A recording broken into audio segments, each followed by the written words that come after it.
Assalamualaikum warahmatullahi wabarakatuh. Allahumma sholli ala sayyidina Muhammad wa ala ali sayyidina Muhammad. Amma ba'du.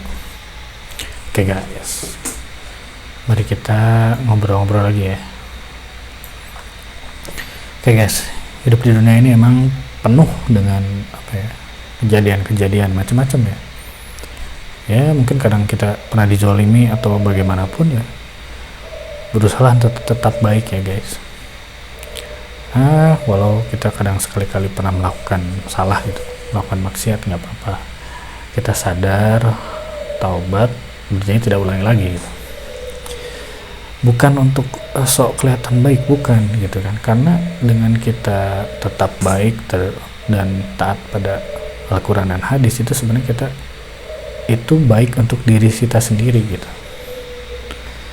Contoh makanan aja, aturan Allah ya tentang makanan. Allah perintahkan itu makanan yang halal ya, yang baik-baik. Kan untuk kita sendiri kan, tak ada ayat yang bilang makanlah yang buruk-buruk gitu, nggak ada kan. Jadi aturan Allah itu memang untuk kebaikan kita gitu. Makanlah yang baik-baik yang ada di bumi, dan ada beberapa pengecualian ya, seperti anjing, babi ya, itu kan sedikit ya, walaupun tak disebutkan kenapanya ya, kita percaya aja, yakini aja itu baik gitu kan. Terus sisanya masih banyak, kambing, ayam, sapi, enak-enak.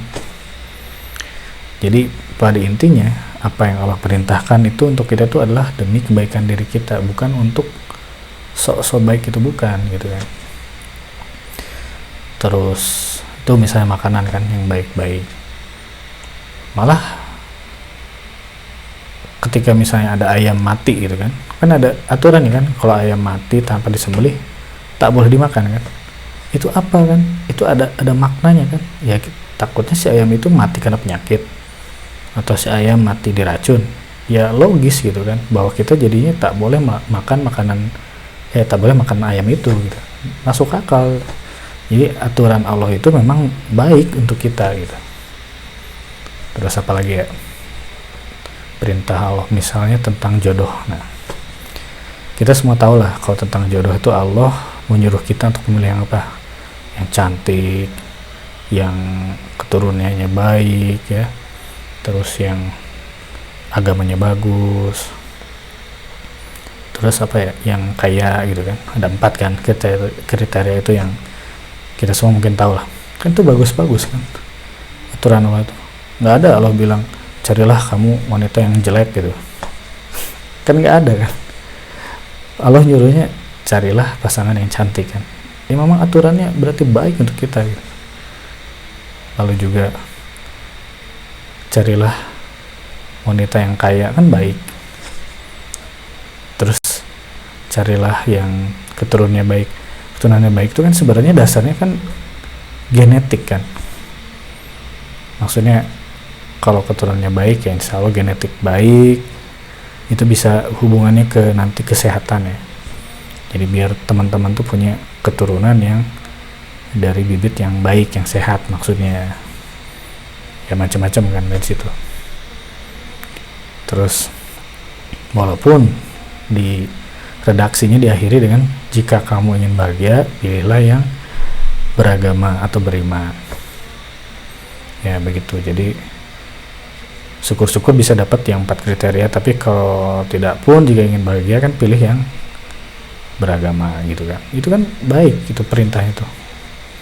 Nggak ada yang pilihlah kamu wanita yang biasa-biasa aja kan, nggak ada. Tinggal ya memang takdirnya dapat apa enggak kan gitu. Jadi semua aturan Allah tuh baik ya. Terus apa lagi ya, pekerjaan.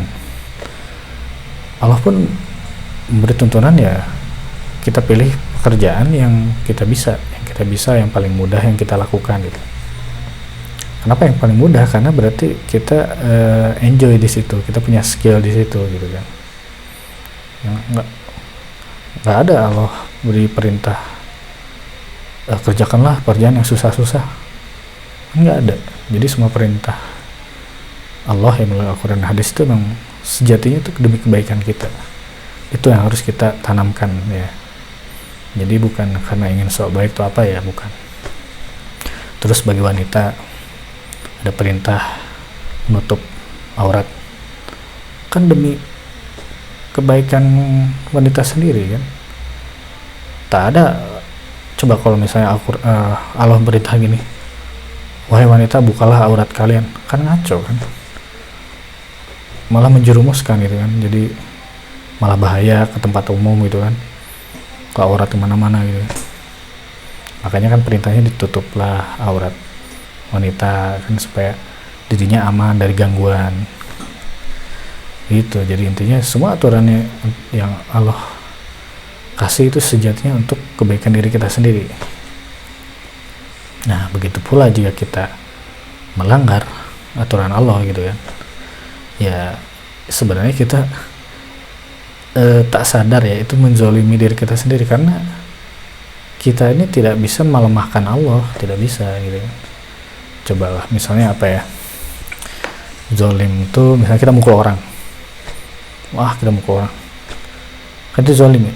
Sebenarnya kita zolim pada diri sendiri. Kenapa? Karena dia bisa balas, walaupun misalnya tidak dia langsung, tapi bisa jadi besoknya temannya, saudaranya balas kita kan, bisa ini kan. Terus apa lagi ya, misalnya judi.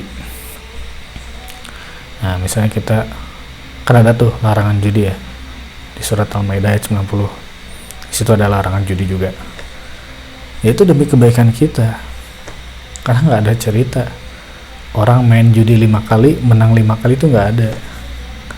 Main judi 5 kali mungkin menang sekali, mungkin ya, bisa jadi 5-5-nya loss gitu kan ya.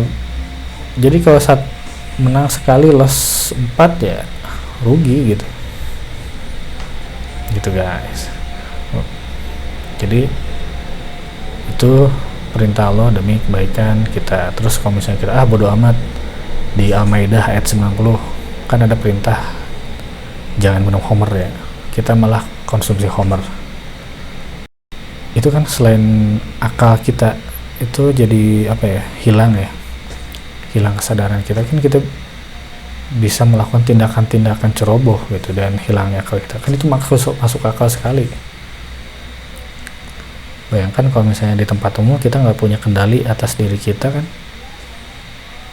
habis di kita kan gitu ya. Apalagi dalam sisi medis pun ada ya, bahwa kalau kita sering khamr ya, atau ya minuman keras atau narkoba kan masuknya khamr, itu kan merusak sistem saraf ya. Jadi ya agak-agak bego lah gitu. Jadi ya semuanya kalau kita langgar ya kita sebenarnya merusak diri kita sendiri gitu. Lalu tentang harta ya, jangan terlalu dipikirkan ya, karena kan harta itu Allah yang kasih. Jadi nggak mungkin Allah nanya kenapa kamu miskin, toh dia yang kasih, nggak mungkin kan. Jadi Allah cuma menanyakan amal apa yang kita lakukan di dunia ini, ya kan. Tak akan nanya gitu kan kenapa kamu miskin atau kenapa. Nah bisa juga tuh kalau kaya, nah paling ditanya asal muasal dari harta kekayaanmu itu dari mana dan kemana, paling itu. Oke guys, intinya seberat apapun ujian teman-teman ya tetap berusaha baik dan taat pada perintah Allah ya, karena yakin aja itu adalah untuk kebaikan kita ya. Seperti contoh tadi ya, perintah makan yang baik-baik kan, nggak ada perintah yang makanlah kamu makanan yang basi gitu kan ngaco, nggak ada di sana. Pasti perintah makan makanan yang baik, yang halal bagimu. Kalau bangkai, darah dilarang dimakan. Kenapa? Bangkai kan makanan jelek, makanya dilarang. Coba udah pikir deh, semua perintah dari Allah, dari Al-Quran dan hadis itu adalah baik semua gitu kan. Lalu ya walaupun ada yang kita nggak tahu ya, misalnya anjing dan babi tuh terlarang tuh kenapa ya, ya kita percaya aja untuk itu ya. yang walaupun pasti ada hikmahnya ya, mungkin pada riset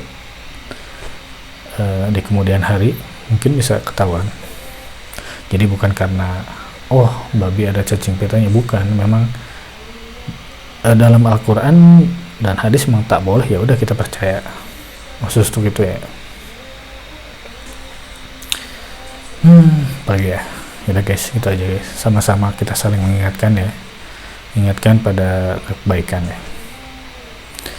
Oke, assalamualaikum warahmatullahi wabarakatuh.